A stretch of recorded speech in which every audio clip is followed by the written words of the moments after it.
We're recording. Hi, I'm Tim from Precarious Pixels. With me, as always, I always start weird. I make it weird. Is Bob? I don't know. I totally got thrown. It's true. It is 3 letters that'll get you.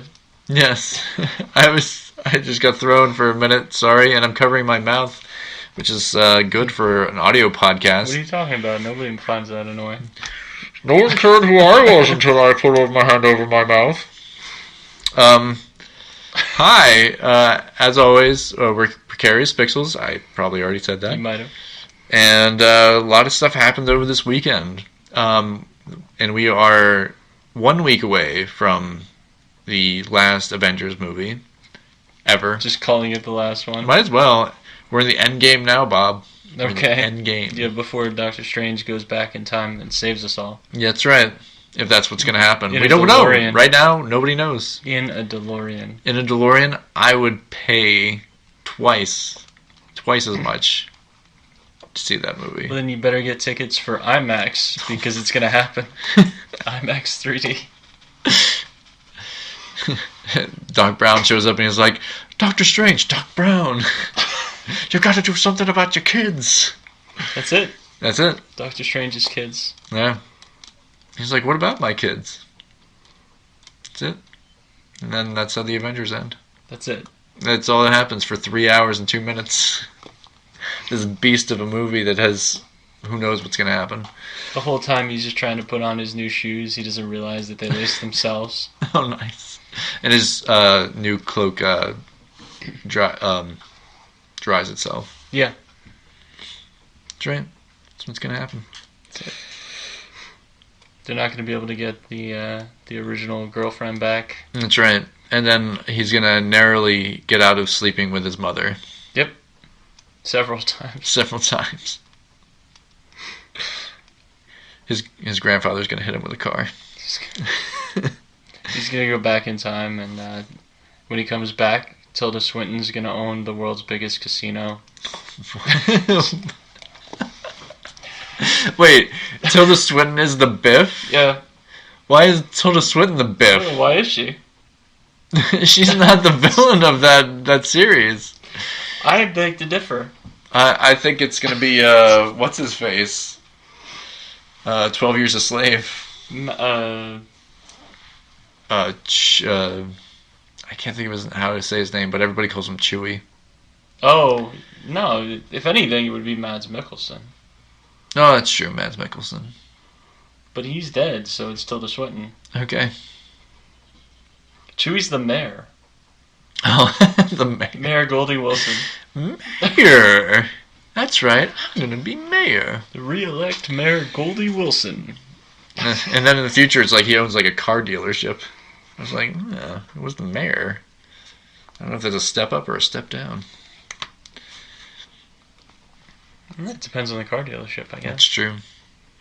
Make more money probably selling cars than you do as a mayor. Unless you're getting kickbacks. Save the clock tower, Tim. Save the clock tower. Alright, that's a lot of Back to the Future. Yeah, I know. I know. And speaking of Back to the Future, we just saw a movie that is a remake of a movie that came out close to that time. A little movie called Stephen King's Pet Semetary. Yep. This one is just called Pet Semetary. Oh, did they leave off the Stephen King? I don't know. Did they? I'm trying to think if they did or not. Actually, they might have put in Stephen King's Pet Semetary. Oh. Well, either way, it was Pet Semetary. Cemetery spelled wrong. Yes, because that's the way it works. That's right. So, this one's about, if you don't know anything about Pet Semetary, basically, this guy moves into a place. He was like, I don't even know how to say it, like how to describe this movie. A family moves into an old house that's been, I guess, abandoned or foreclosed or whatever. Right. And they find out that behind that house is a cemetery for animals. Right. And behind that is something more sinister. Right. And we're going to get into some spoilers, but really, if you haven't seen the original Pet Semetary, you're probably not going to see the remake, and blah blah blah blah. Well, I would hope that people saw this one because I think it's a solid remake. I do think it's a solid remake. You don't need to see the first one for this. That's true. They don't really like make it like as important. That's right. But there are a couple of references. They do. They do. They kept the Ramones song at the end, but not by the Ramones. Yeah, I thought that was kind of strange. I was like, well, that's a studio thing where they have to modernize it. But if you notice, now we should get into spoilers. Okay. So spoilers. Spoilers. When the truck has its accident, right? In the original, yes, they're playing "Sheena's a Punk Rocker." Oh, okay. Another Ramones song. Right. In this one, the guy gets a phone call. Who's from? Sheena. Oh, yeah. I didn't even notice that. Yep. That was good. I was like, Ramones reference. That's right. I'm there. We should have buried them there, huh? Yeah. And I have to say, that accident was a lot more elaborate than, I think, the other one. I don't even think they showed. They just show the truck going up and they cut away. And in this one, this is a big spoiler, they changed it from the little boy dying to the older of the two kids, but the little girl dying. I think, what was it, her 10th birthday? No. 9th, I think. 9th birthday. And it was harsh. I was like, it's sad. Little kid dying. And that's what happens.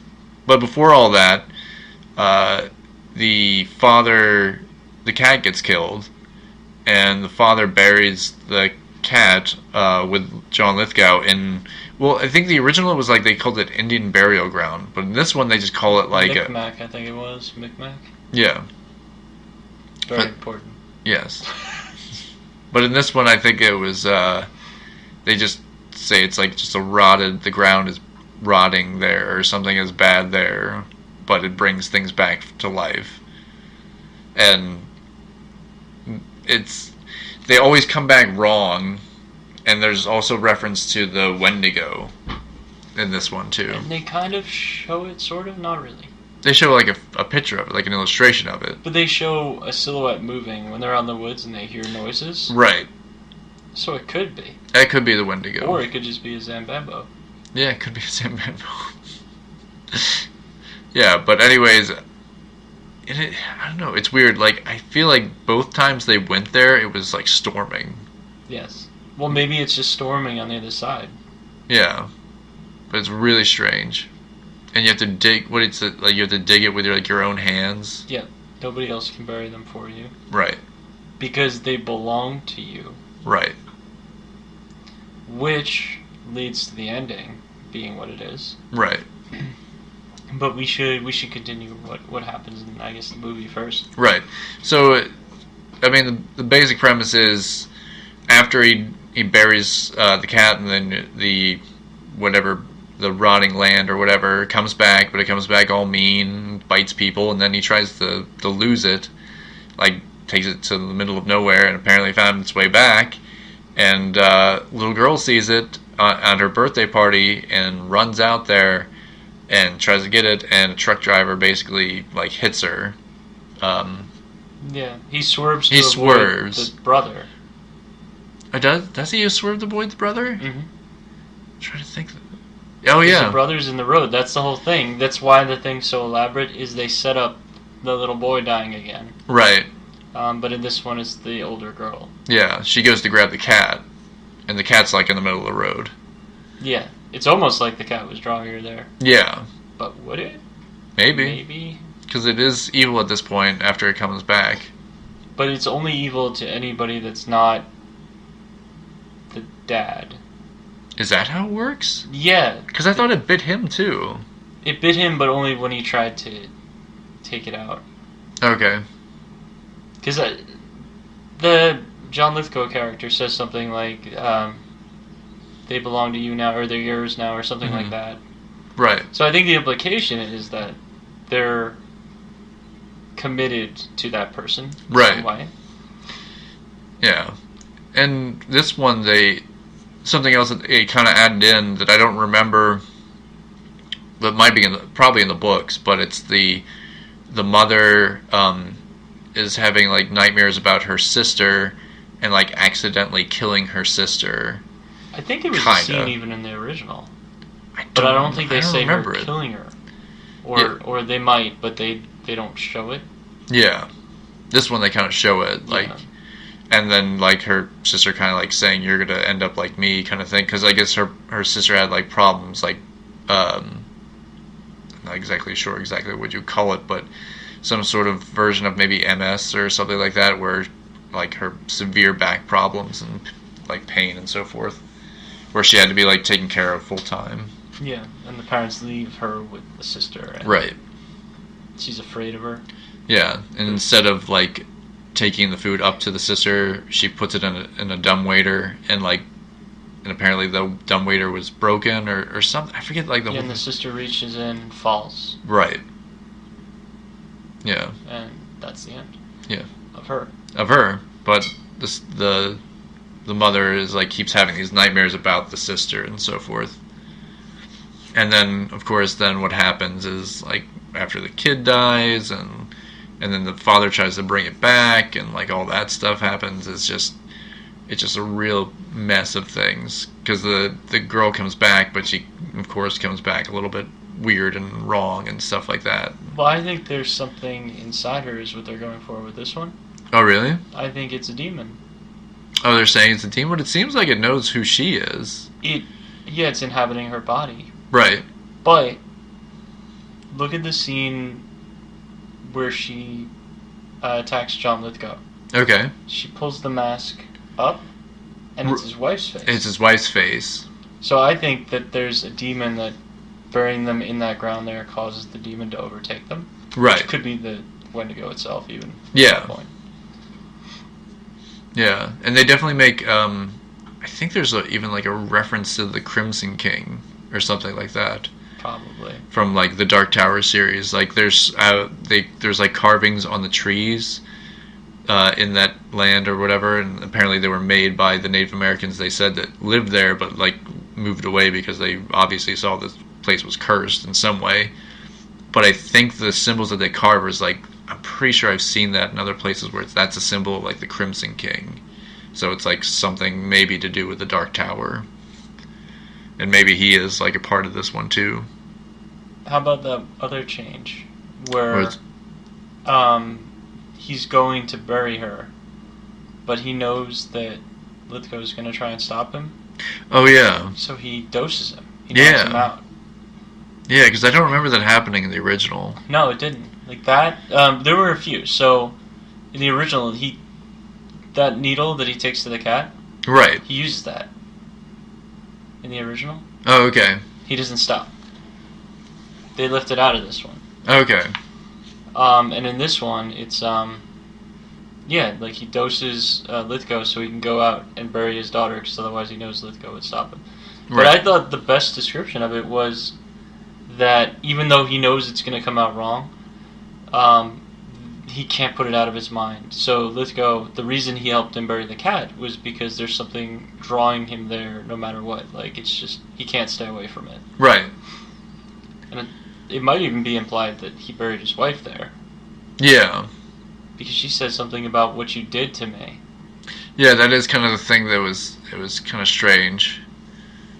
That maybe he tried it too and then realized that she came back wrong, and then maybe like he ended up having to kill her. That could be why he had the gun in his little table there. Could be. And why he always warns people to stay kind of like away from there. But then takes them. Yeah, which is strange. I'm trying to think there was something. Oh, and of course there's all these other like warning things that happen. The main character, the father, is a doctor, and one of his patient comes in who, well, not a patient, but somebody who has been in an accident and like dies on his table, and then he keeps seeing the ghost of this person, pretty much comes back and says, don't do it, like constantly, like you see some like in dreams and stuff like that, and says don't bury people in this like ground or whatever, or don't do what you're gonna do and it's gonna ruin your family. And then pretty much that's what happens. Yeah, I forget the name of the character. Actually has a more significant name in the books, but I can't think of it right now. Neither can I. Yeah. What I thought was interesting is that the kid sees him. Oh, really? The little boy sees him. Oh, I didn't realize that. At the end, remember the mom says he's having nightmares before she goes there? Yeah. He sees the guy. That's what's making him freak out. He even says the guy's name. Oh, okay. So I don't know why I didn't realize that. Yeah, so I think that's interesting. So it's almost like, and there's a line about it in the movie too, but when they cross over into that other area behind the cemetery, they said they're breaking the seal or whatever. Right. The barrier. Breaking the barrier, right. So maybe that's allowing him to interact with more people than just the father, because he has the connection with the father, who's trying to save him on the operating table. Right. But maybe it's like a proximity thing. Could be. But yeah. And it's a definite like corpse of a person. Oh yeah. He's seeing like not the person as they were, but like the accident version of him. So like his head is like split open and like just dripping with blood everywhere. He looks like Gus Fring after the delivery to the nursing home. Okay. Yes. Pretty much. Except he doesn't ring a bell.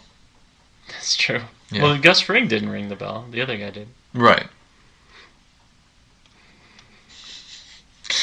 But yeah, so Pet Sematary, like, what was your verdict on it? Like, what did you think? I thought it was a solid remake. I had no issues with it. I think I'd give it an 8 out of 10. Okay. All right, I agree with that. I think it was a good, like, remake of it, and they did add some stuff in there, and I think the actors did a good job, so, yeah, I'd say about, like, an 8. Except for the boring dad. Yeah, but he did a good job. Little kid was creepy, the little girl. The little girl was very good. As, like, a child actor, I thought she did a great job. Which is why, I think, we talked about it before, but I think that's why they skewed older and they switched over to the girl instead of the little boy this time. Yeah. Because you can't have a 2.5-year-old or 3-year-old or whatever doing what they did Right. in the first one now. That and, well, I don't know if it was so much that, but like having a kid actor that was good enough to do that. Well, that too, yeah. Yeah.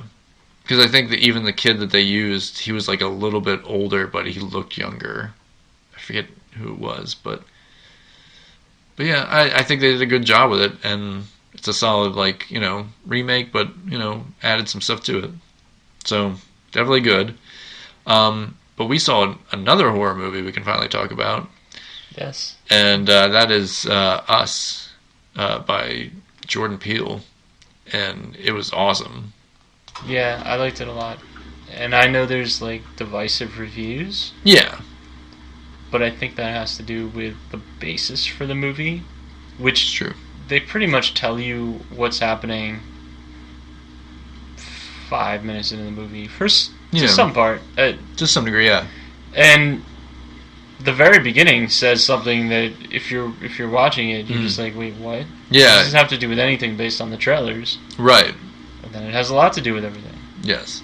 Like, it's basically, and this is getting into major spoilers for this, but it talks about, like, there's miles and miles of tunnels that are just abandoned underneath, like, major cities and mine shafts and all that stuff. And I actually looked up the area that they had talked about, and there are a lot of, like, tunnels and mines in that area.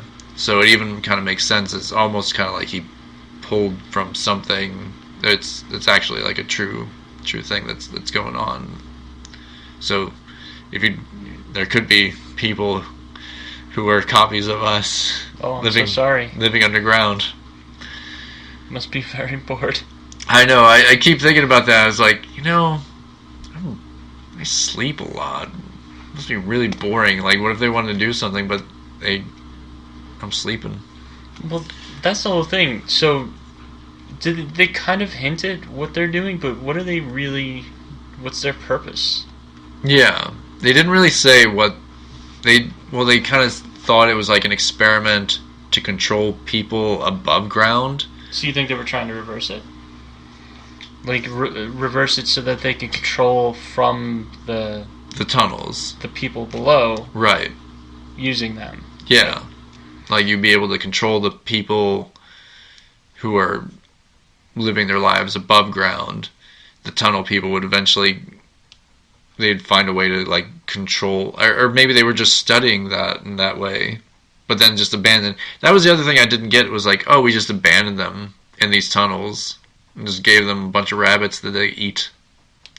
Well, were they abandoned, or were the leaders down there killed? Oh, that could be too. Because maybe they were taken out first. That could be. But it never really alludes to that. And I think it mainly said that they were forgotten, like, down there. But it had to be fairly recent, because were there still kids? Yeah, they're kids. Yeah. Right? So when did they get abandoned? So it had to be within like 12 years, maybe? Yeah. I guess it's got to be 12, so...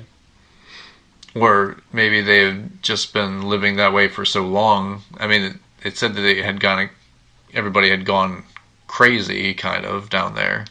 Okay. I mean, it's definitely something that they've alluded to, and just the way the characters even act. I mean, they're kind of insane. Right, but is that how you'd end up if you had no free will your entire life, and suddenly you can do things? And you've been told to do one very specific thing, which is to... This is really spoilers, but to kill your double. Yeah. So maybe that's just the way they are. I mean, even when they're underneath the ground and they're showing what the people are doing above, and then what they're showing the people doing it down, it's still twisted versions of that. Right. Which is strange. Which is very strange. Like, that part in the movie, when they started showing that, it was like, it's like her parents walking her down the boardwalk, and they're at like a fair that's there. Well, not a fair. It's like, I guess, just the boardwalk. It's the pier, yeah. Yeah. And just like everything that they're doing, but like, oh, here's a shirt, here's this. We're walking past these people. Like, it's so strange to like see, like, here's people eating, and like the people are mimicking what they're doing. But like in a weird, twisted way. It's very good. It's very disturbing to watch. Yes. Yeah. They definitely get, like, there's so many disturbing things in this movie. I'm just like, that's just so weird to see. Like, the whole thing with, like the one daughter chasing the other one and stuff. Like, that was creepy. That was super creepy. The son, I think the son did a good job too. Yeah. Just messing around with the fire. Yeah. Yeah, they both, like, the little kid did an amazing job, especially showing, like, what his face looked like and how he's, like, all scarred and stuff. Like, yeah. It was creepy. There was a lot of good stuff. So how did he get scarred like that? Just playing with fire, I guess. But when? I don't know. Kid liked to burn things. Apparently went too far. Apparently. But, yes. But, the main lady, I can't remember her name right now. I want to say not Nadine, but it's not Nadine. It's but no, I'm blanking on it too. Yeah, she was in Black Panther. Oh man, I'm really gonna, it's killing me. But she does a great job of playing both characters, playing like this evil version of herself and playing a not so evil version of herself. I don't know. It's kind of weird to like how to describe it. Or still evil. Or still evil. But it's like, it does pose a lot of questions as, and this gets into like the end of the movie here, which is what makes a person evil or good. Like, eventually, isn't the person who is raised by the parents, isn't that the actual person, or what they expected them to be, kind of thing? Like, having the family, like, all that stuff. Here's the weird part. Is she still, well, here's the question. Is she still deep down evil? Because there's a scene when she takes out one of the twins. Yes. Where she's, like, smiling and laughing after she finishes the kill. Right. You're just like, wait, what? And they just continue on, and the little boy sees it. Right. Does he understand that? He might. Like, that's the whole thing at the end. It kind of does leave you in a position where it's like, does he know that this is... I mean, technically, it's his mom, but the mom is maybe the bad version who was in the tunnels. Yeah, the little boy is the one who thinks it's possible, right? The only Right. Like none of the other family members like realize it. But the thing that I think is the best about this is the characterization of the family. You like this family. They're like normal. They have normal problems. The dad is super funny. Like the whole thing with like him in the boat stuff, that was hilarious. Yeah. Like there's some really good parts to it, and like even like their family and stuff. There's some great stuff in there, and especially when that other family that gets killed when they ask what was it, Suri, or was it Alexa or something? It was like the equivalent, but it had a different name. Yeah, asked like call the police, and then it plays a song. I can't repeat on here, but it's an NWA song. I'm pretty sure you can guess it. Yeah, if you've seen Straight Outta Compton, you know exactly what song I'm talking about. But it has police in the name of it, and just starts playing that, and I was like, this is kind of sad, but also kind of funny at the same time. I don't really know how to feel right now, but it was good. There's a lot of great stuff in this movie, just characterizations, like how you feel about the family members. And even when they were like joking about like, well, I killed this person and that person, it was like, well, I killed this person and that person, like, or like talking about like the people that they've killed, like their doppelgangers or the other psycho family that like attack them. So all the people. But yeah, it's good. I have to say, like I liked Get Out better, but you like this better. I'm not sure yet. I have to watch it again, but it's close. Close. And I have to say, like, his first two movies, he's killing it. I'm really excited to see what else he's gonna do. But he definitely knows how to build up suspense, and they're having the whole conversation in the living room. You don't know what to think. Like, you just know that this is a bad situation that they're in. They did a good job, I think. Yeah. They had a lot of scissors. And it makes you nervous. It does. I don't know where they found all those scissors. And it's kind of a thing. Well, where did they get the jumpsuits? The red jumpsuits and the scissors? Well, maybe they could sew the jumpsuits. That's true. And they probably had scissors to cut the thread. But every person had a pair. Yeah. It's a lot of scissors. That is a lot of scissors. Old-fashioned scissors, no less. Yeah. And then they do the hands across America at the end. Oh, it's so good. It's so good. When they show that, and I'm just like, okay, wow. People are gonna definitely take notice of this. Yeah, well, hence the helicopters. Yeah, but I always kind of knew like the thing they talk about with the tunnels. Like even if you go to New York, people don't realize as tall as the buildings are above New York, the tunnels that go underneath New York are almost as deep. I remember being in like a subway tunnel that they had said some random, like something had happened where the train wasn't going to be coming. So you had to walk up to like the next platform, and I at least 8 stories before I got to the next subway platform. So it had to be at least 10 stories deep. Jeez. So you don't even realize how deep like those subway tunnels go under New York. And people said there's a lot of abandoned ones too. Well, yeah. It's where Spider-Man's dad put the stuff. That's right. The Amazing Spider-Man. Spider-Man. Don't count anymore, I know. The Amazing Spider-Man. In his super tech car. Oh my! Green car. When I saw that, I was like, really?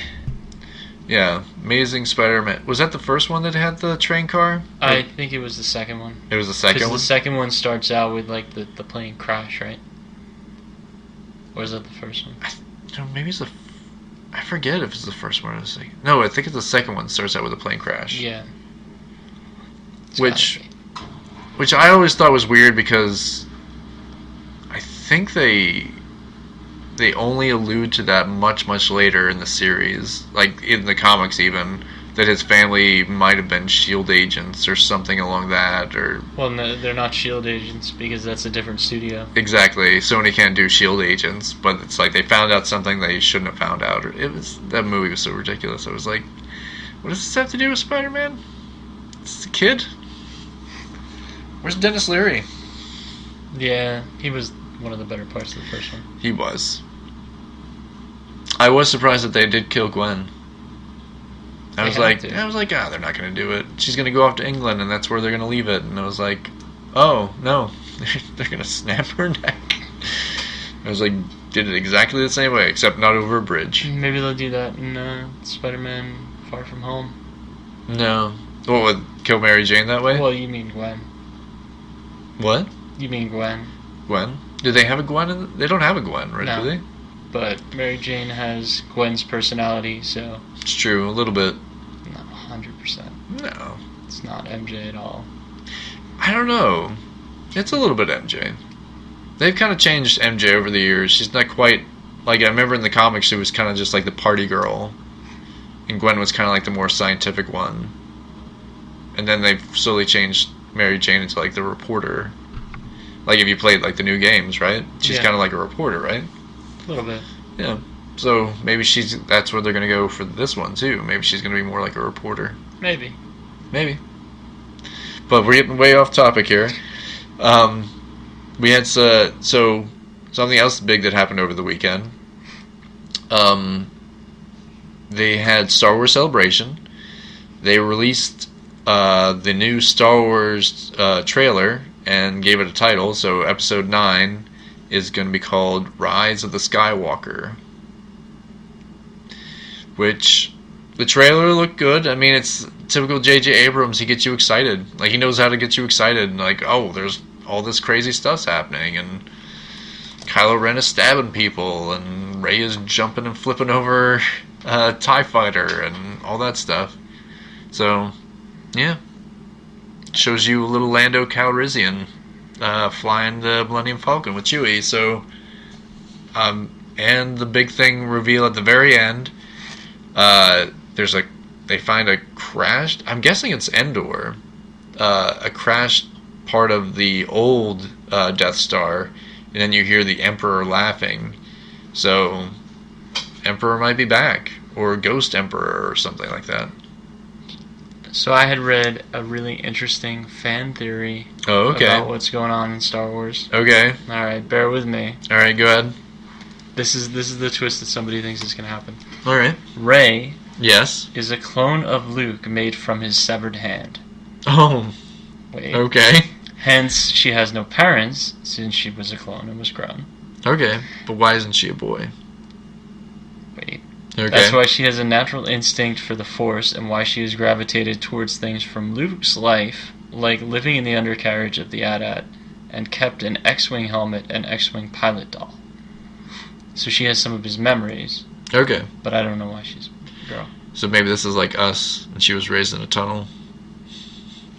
Could be. Or an AT-AT. Could be. Yeah. I don't know. That's an interesting theory.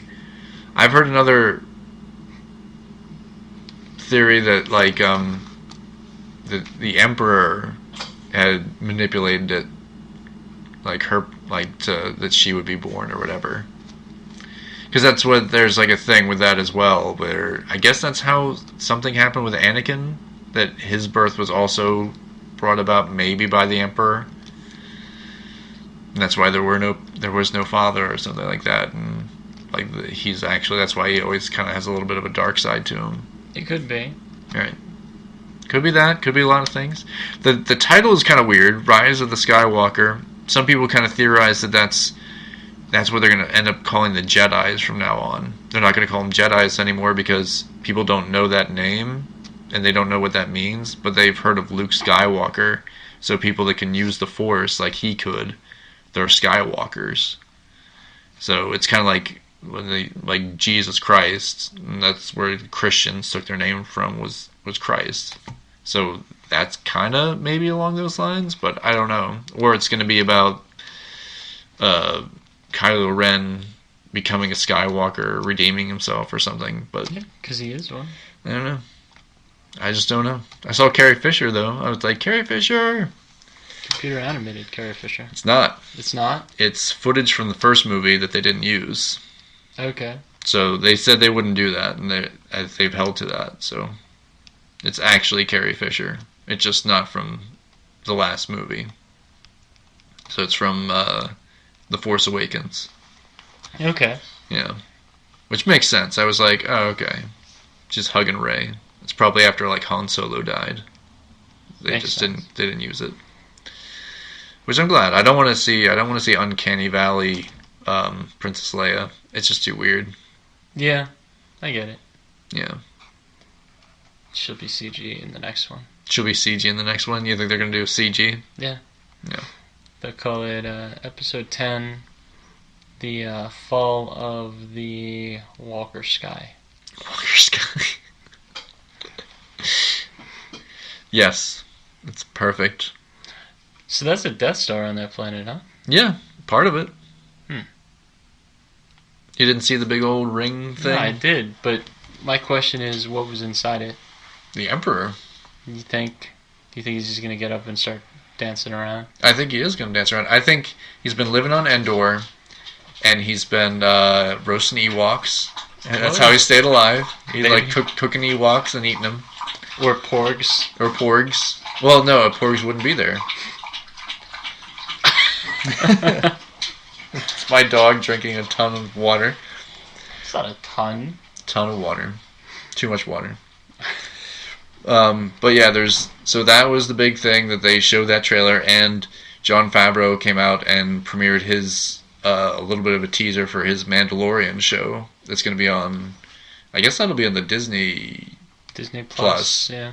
So that's like one of their big draws is that he's making it, and the way he talks about it, he's like, this is 5 years after Return of the Jedi, and things are a little bit chaotic, but the Empire's still kind of there.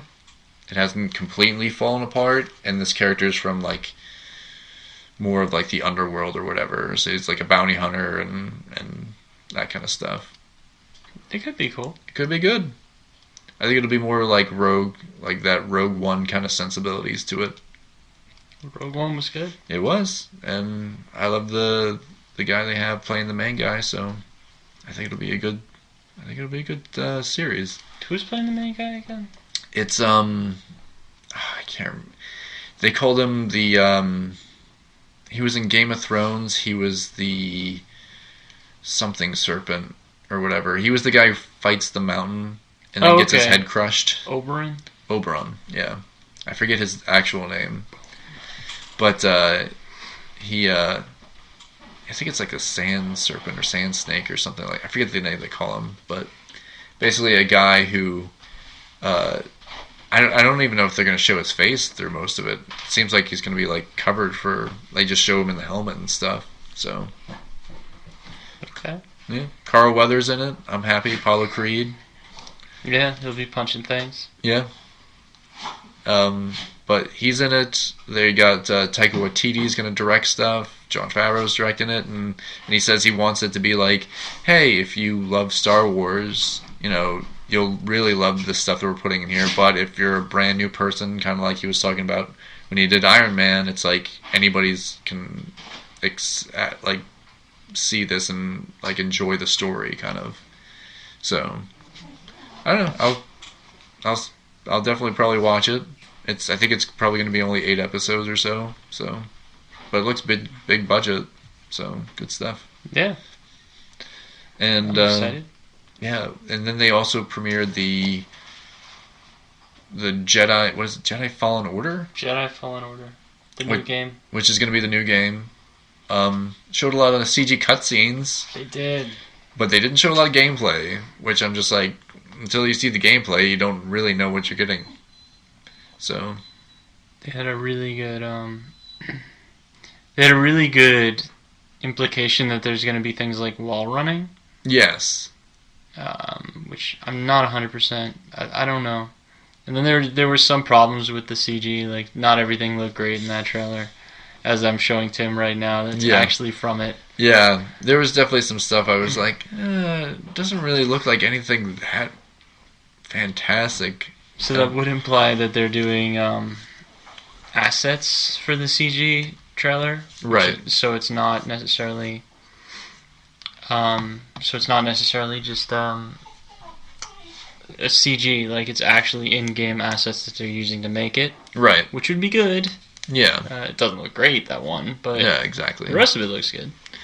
And I'm only guessing that it's mainly going to be about you being chased by people trying to find the last Jedis after, I'm guessing, episode 3. So it's like that kind of thing, where it's like they're going to be chasing after them. Yeah. Probably trying to get a message to Luke or something. Right. But, like, the main thing that they shown was that you're somebody who was like a Jedi or a Padawan or something, and you're hiding pretty much on a construction crew, and then somebody falls or whatever, and you save them with your like force powers, and that like sets up like a whole thing where people start chasing after you. So I don't know. It could be good, could be bad. I don't know. Star Wars games lately haven't been super, so I have to see how it goes. I'm hopeful. I am too. I hope it does well. And other than this game, does they have another Star Wars game coming out? Nothing official aside from a tweet that they were making a new Lego game. Yes. And of course people definitely want to see that, because those Lego games are always good. Yep, they're fun. Yes, they are. But we'll have more on that next week. And I don't know, we'll probably do one more record before the big premiere, which is Avengers Endgame will be coming out next weekend. Really excited for that. It's 3 hours and 2 minutes long. In my opinion, it is not long enough. Make it a 6-hour movie. Sit through the whole thing twice. Yeah, just show it twice in a row. Right. But we'll have more about that next week, and we'll definitely... any new games coming out this week? Well, next week, yeah. Mortal Kombat comes out this week, and Days Gone comes out, but I think that might be just after we record, because it'll come out next Friday. Okay. And Days Gone looks good. Yeah. It's interesting, like kind of Walking Dead-ish. They're really freakering out. Did Rage 2 come out? No, it's May 16th. Okay. No. I'm super hyped now. They've got trailers showing off the cool abilities. Yes, I have seen some more video of it, and it does look good. Like the weapons, I'm kind of excited. Like the definitely like the different things and the different areas and stuff like that. It looks good. They brought out the BFG from Doom. Yeah, is that what that is? It's actually in it. Yeah. Oh, okay, that's kind of cool. I would definitely, and they haven't. Well, the Doom game that's coming out for whatever. There's a new Doom, there's a new Wolfenstein. Like, right. It is keeping busy with their properties. Yeah. Bethesda is doing stuff. Yes. And publishing them, so... Yeah. They will at least have 2 to 3 solid games this year that can be trusted. That's good. All right. But, as always, you can find us on Spreaker, Stitcher, iTunes. Leave us a review. You can also find us on YouTube, and you can just hashtag Precarious Pixels. You can find us online, and also you can find me on Instagram. I'm at Tim Martinek, and you can find Bob at... I'm at Bob J. Martin on Instagram, Marton, and I'm on Twitter at Martin_Bob. Okay. And as always, create, do stuff, if you see something you like want to be doing, go out there and do it. And we'll be talking to you next week. So, bye. Bye, guys. To do a little redesigning with us, you can find Bob at Martin, MARTON_BOB, on Twitter. And you can find me on Instagram at Tim Martinek, all one word, TIMMARTINEC. And you can join in us, have some fun, do your redesigns for this week's redesign. It's a lot of fun for us to do this, but we like to see fresh ideas and fresh artists like doing what they do as well. You can also hashtag it Precarious Pixels and we'll find it as well.